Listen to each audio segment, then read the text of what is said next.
শহীদ শরীফ ওসমান বিন হাদির শাহাদাত বরণের 25 দিন পার হয়ে গেলেও তার হত্যার নির্দেশদাতা, অর্থের যোগানদাতা এবং হত্যাকারী কারোর বিচারের বিরুদ্ধে আমরা দৃশ্যমান কোনো পদক্ষেপ দেখতে পাইনি। এরই পরিপ্রেক্ষিতে ঢাকা বিশ্ববিদ্যালয় ছাত্রী সংস্থা শাখার পক্ষ থেকে আমাদের আজকের এই মানববন্ধন। আপনারা অবগত আছেন যে আজকে আমরা এখানে উপস্থিত হয়েছি অন্যায়ের বিরুদ্ধে কথা বলতে, নারীদের যে স্লাট শেমিং এর শিকার হতে হচ্ছে তার বিরুদ্ধে কথা বলতে এবং রাষ্ট্রীয় বিচারহীনতার বিরুদ্ধে কথা বলতেই আজকে আমরা এখানে উপস্থিত হয়েছি।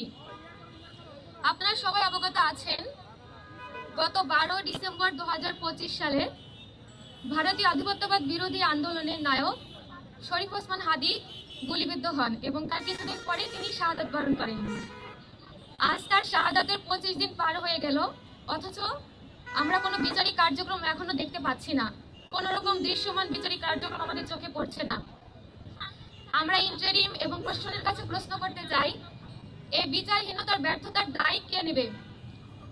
কি কারণে তারা এখনো বিচারহীনতার কার্যক্রম অগ্রগতি চালাতে পারছে না? আমাদের প্রশ্ন, শরীফ ওসমান হাদির হত্যাকারী এবং হত্যার পরিকল্পনাকারী, মদতদানকারী এবং নির্দেশদানকারী প্রত্যেকটা ব্যক্তিকে কেন এখনো সামনে আনা হচ্ছে না? কেন এখনো তাদেরকে বিচারের আওতায় আনা হচ্ছে না?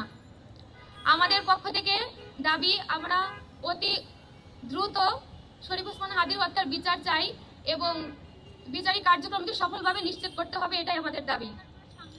বাংলাদেশে একটা বিচারহীনতার পরিবেশ সৃষ্টি হয়েছে আমরা দেখতে পাচ্ছি, আর এই পরিবেশে যে আমরা কেউ নিরাপদ না তারও বড় একটা উদাহরণ আমরা দেখতে পাচ্ছি। আমাদের দেশের নারীরা প্রতিনিয়ত স্লাট শেমিং এর শিকার হচ্ছে এবং কুরুচিপূর্ণ মন্তব্য, তাদের চরিত্র হননের মতো ঘটনা ঘটছে।